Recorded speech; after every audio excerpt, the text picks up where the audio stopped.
Selamat sejahtera murid-murid. Hari ini kita akan belajar topik baru iaitu sifat bahan.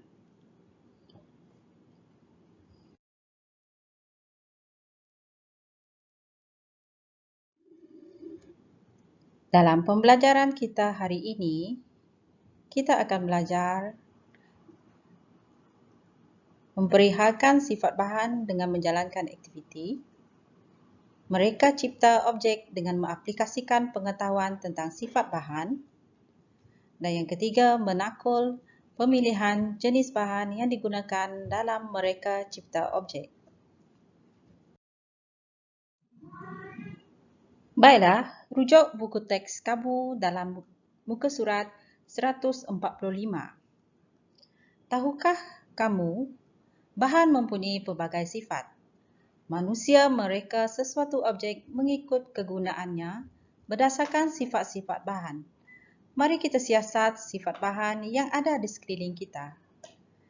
Okey, murid-murid, kita lihat aktiviti yang pertama, iaitu mengenali sifat bahan yang dapat menyerap air. Okey, lihat setiap aktiviti yang terdapat pada buku teks di muka surat 145. Aktiviti yang pertama iaitu sifat bahan menyerap air. Seterusnya, kita lihat aktiviti yang kedua, iaitu menentukan sifat bahan yang dapat terapung atau tenggelam. Kita lihat contoh-contoh bahan atau objek-objek di sekeliling kita yang dapat terapung dan tenggelam. Aktiviti ketiga pula, kita mengkaji tentang bahan yang dapat mengalirkan arus elektrik. Maksudnya di sini, apabila kita menguji sesuatu objek, ia dapat menyalakan mentol apabila kita sambung di dalam litar elektrik. Itu membuktikan sekiranya objek itu dapat mengalirkan arus elektrik, kita kenali objek tersebut sebagai konduktor elektrik. Manakala objek yang tidak dapat mengalirkan atau menyalakan mentol, kita kenalinya sebagai penebat elektrik. Aktiviti keempat pula ialah menentukan sifat bahan yang dapat menembusi cahaya.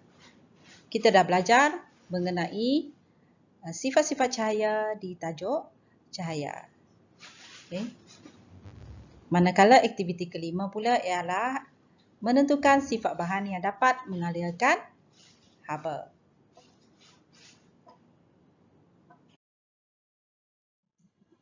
Aktiviti keenam pula ialah sifat kekenyalan bahan, iaitu bahan dapat ditarik atau kembali kepada keadaan asal atau tidak boleh ditarik.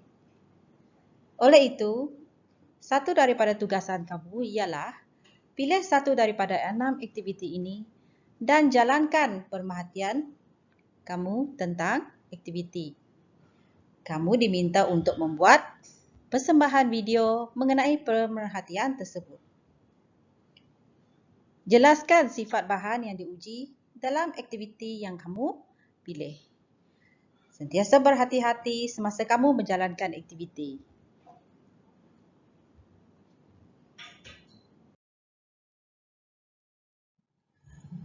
Tugasan kedua, iaitu projek mereka cipta model. Murid diminta mereka cipta model dengan menggunakan pelbagai jenis bahan yang sesuai dengan model yang dicipta dan dapat berfungsi dengan baik mengikut keperluan. Okay. Antara model yang boleh dicipta ialah kereta mainan, kereta berkuasa belon. Okay. Itu antara contoh yang diberikan dalam tugasan ini. Okay.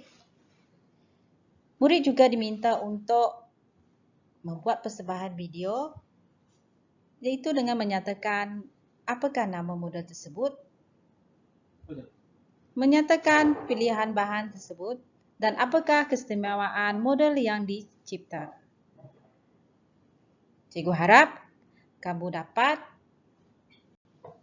melaksanakan tugas ini dengan jayanya. Selamat mencuba.